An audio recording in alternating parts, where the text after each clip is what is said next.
If you had asked me a month before it happened whether somebody would actually burn down my house over a piece of land, I probably would have laughed, shaken my head, and told you that only happened in movies. Turns out I was wrong, and the part that still keeps me awake isn't even the fire itself. It's what happened after, because the man I watched smile at me across a courtroom a week later was the same man who stood outside my bedroom window while my house was burning. My name is Emily Carter. I'm 36 years old, and until last fall I lived in a quiet neighborhood just outside Boise, Idaho, in the little ranch house my parents bought back in 1971. It wasn't fancy. It wasn't worth showing off online, and nobody would have called it luxurious, but every floorboard had a memory. My dad taught me how to replace drywall in that garage. My mom planted the maple tree in the front yard the year I graduated high school. Every Thanksgiving, our entire family squeezed around a dining table that was honestly too small for everybody, but somehow we always made it work. After both of my parents passed away, selling that house never crossed my mind. It wasn't just property. It was the last place that still felt like home. That's why when a new homeowners association showed up about a year and a half before everything fell apart, I kept my distance. At first they seemed harmless enough. A few newsletters, some landscaping suggestions, community cookouts. Then they started talking about modernizing the neighborhood, which is always a phrase that sounds better than it actually turns out. Before long, older homeowners were getting pressured to repaint houses, replace fences, remove sheds, and somehow every recommendation turned into another fine if you didn't cooperate. The face of all of it was a man named Victor Holloway. He always looked like he had somewhere more important to be, drove a brand new black SUV, wore expensive watches that caught the afternoon sun every time he crossed his arms, and had this polished politician smile that disappeared the second someone disagreed with him. The first time we spoke, he complimented my yard, admired the size of my lot, and then casually mentioned that several developers had become interested in the neighborhood. I smiled politely and said I wasn't selling. He smiled back, but his eyes didn't. About 2 weeks later, he came back with paperwork and an actual offer. $300,000.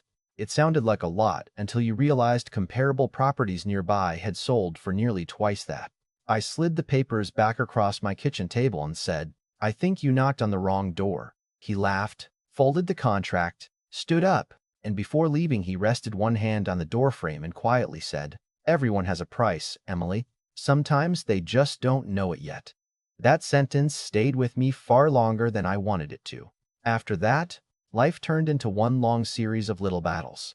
Anonymous complaints about my mailbox, surprise inspections, letters saying my shed violated new guidelines even though it had been there for 20 years. One morning I found bright orange survey flags pushed into my backyard without anyone asking permission. Another afternoon, someone measured my fence while pretending not to notice I was standing on the porch watching. Friends kept telling me to hire a lawyer, but honestly, I thought they were just trying to wear me down until I gave up. My father used to say that bullies count on exhaustion more than strength, and every time another letter arrived, I could almost hear him saying those words again. The only thing that gave me any peace of mind was something he insisted on installing a few years before he died. Dad had spent almost 3 decades working fire investigations for the county, and he trusted evidence more than opinions. He installed a commercial security system around the property with cameras covering every entrance, backup batteries, weatherproof housings, and automatic cloud storage. I teased him about turning our little ranch house into Fort Knox, and he'd just grin and tell me, "You'll never regret having proof." I rolled my eyes every single time, until the night I realized he had been right about absolutely everything. It was a little after 3:30 in the morning when I woke up coughing. At first I thought I was dreaming because the room looked strangely orange, almost like sunrise had arrived 3 hours early. Then I smelled gasoline and smoke. Real smoke, thick enough to sting my throat before my eyes were even fully open. I swung my legs off the bed, reached for the bedroom door, and the wall beside it cracked with a sound I'll never forget. Flames shot through the drywall like they had been waiting for me to wake up. I didn't grab clothes. I didn't grab photographs. I barely remembered to grab my phone before running barefoot through the hallway while pieces of the ceiling crashed behind me. By the time I stumbled into the front yard, shivering in the cold night air, half the east side of the house was already collapsing. And as I stood there watching firefighters race toward what had been my entire life only minutes earlier, I noticed a black SUV parked at the end of the street. It pulled away slowly before anyone else seemed to notice it.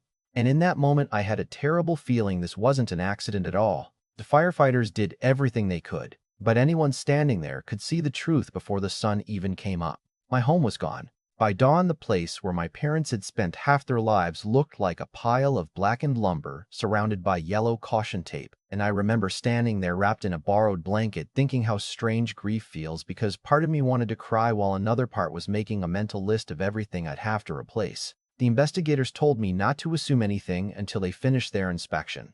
They mentioned electrical faults, age in wiring, a dozen possibilities that sounded reasonable enough, but something inside me refused to believe it.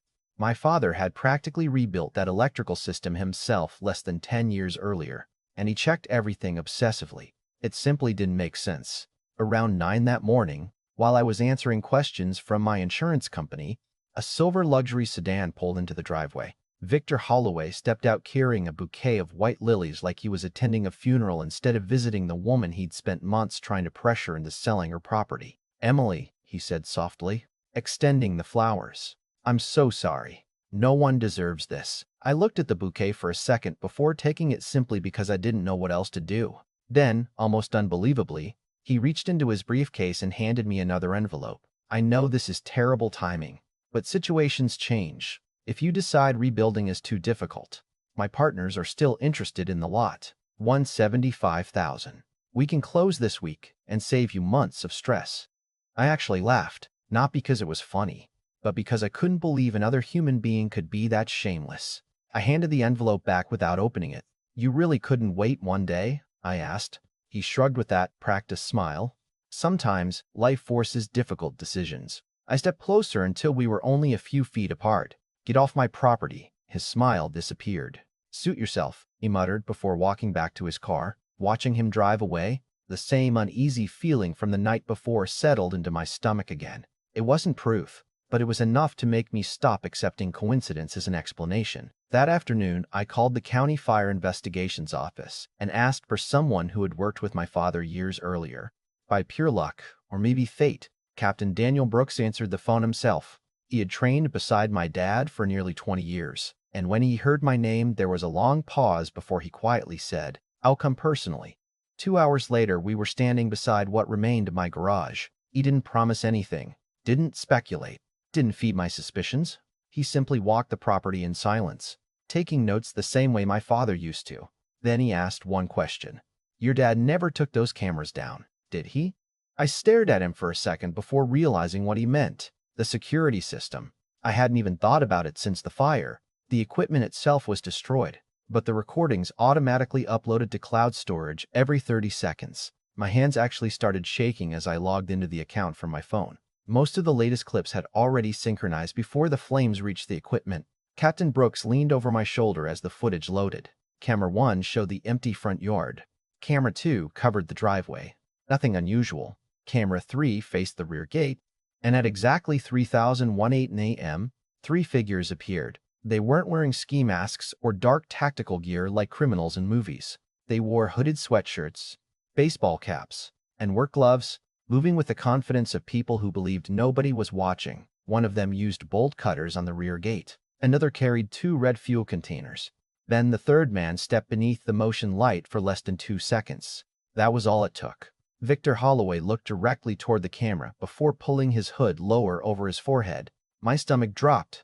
Captain Brooks froze the frame. Neither of us spoke. We didn't need to. We both knew exactly who we were looking at. Camera 5 picked up the next few minutes. The men walked carefully along the side of the house, splashing liquid against the foundation and around the back porch. They weren't rushing. They weren't panicking. They moved with rehearsed precision. One checked his watch while another finished pouring the accelerant. Finally, Camera 7 captured the moment that erased every remaining doubt. Victor struck a match, looked toward my bedroom window, and said clearly enough for the microphone to record, "Make it look like bad wiring. She'll take the insurance money and disappear." Then he tossed the burning match. Flames raced across the fuel faster than I thought possible, and the 3 men calmly walked back toward the gate before jogging once they reached the alley. I couldn't breathe.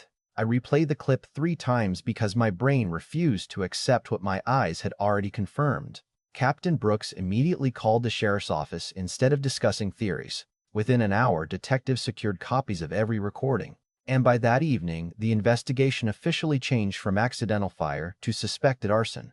Things moved incredibly fast after that, because unlike most cases, investigators weren't trying to figure out who committed the crime. They already had faces, timestamps, vehicle descriptions, and recorded audio. Search warrants followed the next morning. Detectives seized Victor's office computers, financial records, and company phones. Then the pieces started fitting together one by one. Emails recovered from his laptop showed messages between him and several real estate investors discussing my property months before the fire. In one exchange, Victor wrote, "The final holdout should be resolved before winter. Construction remains on schedule." Another email included an aerial map with my lot highlighted in bright red. Bank investigators discovered 2 cash withdrawals totaling $8,000 made less than 48 hours before the fire. Security footage from a nearby gas station identified the same 2 men seen on my cameras, purchasing gasoline with cash that same night. Neither of them stayed loyal for very long. Detectives arrested them separately, and within 2 days, both accepted plea agreements in exchange for cooperating. According to their statements, Victor promised them easy money if they helped encourage a stubborn homeowner to move. He insisted the fire would spread slowly because the house was old and believed I would escape before serious damage occurred. Hearing that almost made me angrier than the fire itself. Somewhere in his mind, he had convinced himself attempted murder became acceptable as long as the victim survived. The story exploded across local news within hours of the arrests. Every station replayed the surveillance footage, especially the clip where Victor's face appeared beneath the motion light. Former neighbors who once defended the HOA suddenly refused to answer reporters' questions. Residents began comparing letters, fines, and property complaints they'd received over the previous year, discovering a disturbing pattern of intimidation that stretched far beyond my case. Families who had quietly paid penalties out of fear realized they had all been manipulated by the same small group chasing lucrative development deals. By the end of the week, the HOA's insurance carrier announced it was reviewing coverage for potential fraud. Homeowners demanded emergency board meetings, and attorneys began organizing what would eventually become a massive civil lawsuit. As for me, I wasn't thinking about revenge anymore. I was sitting in a temporary apartment staring at photographs of my parents, wondering how close I had come to never seeing another sunrise. And I still had no idea that the biggest confrontation of my life was waiting just a few days away inside a courtroom where Victor would finally have nowhere left to hide. The criminal trial began just after New Year's, and even though everyone around me kept saying the evidence was overwhelming, I still felt sick walking into that courthouse because I've learned that the truth doesn't always guarantee justice. Victor was already seated at the defense table when I entered. He looked thinner than I remembered. The expensive suits were still there, but the confidence had cracks in it now. For just a second, our eyes met, and instead of looking ashamed, he gave me the smallest smile, like he still believed he could somehow talk his way out of everything. My father used to tell me that some people mistake confidence for innocence. Sitting there across the room, I finally understood exactly what he meant. The prosecution didn't need dramatic speeches because the facts spoke louder than anyone could. The jury watched every second of the surveillance footage. They heard Victor's own voice instructing the others to make the fire look accidental. They saw the financial records connecting him to the hired men. They listened as both accomplices testified that Victor planned the entire operation because my property was the last obstacle preventing a multi-million-dollar redevelopment project from moving forward. His attorney tried to argue that the recordings had been taken out of context, that the witnesses had accepted plea deals, and that there wasn't enough proof Victor expected anyone to be inside the house that night. Then the prosecutor quietly asked one simple question that seemed to drain all the air from the courtroom. "Mr. Holloway, when exactly did you believe the homeowner left her residence?" Victor couldn't answer because there wasn't a truthful answer available. Every piece of evidence showed he knew I lived alone, knew my routine, and knew exactly which bedroom I slept in. The silence that followed said more than any argument ever could. After less than half a day of deliberation, the jury returned guilty verdicts on every major charge, including first-degree arson, conspiracy, and attempted murder. I didn't celebrate when I heard the verdict. I didn't cry either. I just closed my eyes for a moment because the weight I'd been carrying since that night finally felt a little lighter. The judge sentenced Victor to 18 years in state prison, ordered him to pay substantial restitution, and referred additional financial crimes uncovered during the investigation for separate prosecution. Before deputies led him away, he turned toward me one last time. I expected anger. I expected blame. Instead, he simply looked confused, as though he genuinely couldn't understand why his plan had failed. Maybe that's what greed does to people. It convinces them everyone else values money more than principle, so when they meet someone who doesn't, they never see it coming. The fallout reached far beyond one conviction. The civil lawsuit uncovered years of dishonest HOA practices, selective enforcement, hidden agreements with developers, and financial misconduct involving board members who quietly resigned before depositions could even begin. Within months, the association dissolved under mounting legal pressure. Its remaining assets, including the clubhouse, maintenance equipment, office furniture, and several parcels of common property, were ordered sold at public auction to satisfy debts and judgments. Most investors stayed away because nobody wanted to touch anything connected to the scandal. I attended the auction with no expectations beyond curiosity, but one item after another received almost no bids. When the final paperwork was signed, I had legally purchased nearly everything for a fraction of its estimated value. Friends joked that it was the most satisfying real estate deal in county history. But honestly, it never felt like revenge. Revenge would have been watching Victor lose everything. What mattered to me was making sure the neighborhood finally belonged to the people who actually lived there instead of people trying to profit from it. Insurance helped me rebuild my home, and while the new house looked different, I asked the builder to recreate one thing exactly the way my parents had left it: the front porch. That's where my dad drank coffee every morning before work, and every time I sit there now, I can almost hear him reminding me to document everything, because evidence outlasts excuses. The old clubhouse became something completely different too. Instead of a place where residents were fined and lectured, it became a community center with meeting rooms, children's events, holiday dinners, local charity drives, and free workshops for first-time homeowners. On the wall near the entrance hangs a bronze plaque dedicated to my father, not because he solved the case himself, but because the lesson he taught me years before saved my life. It reads, "Truth survives when preparation meets integrity."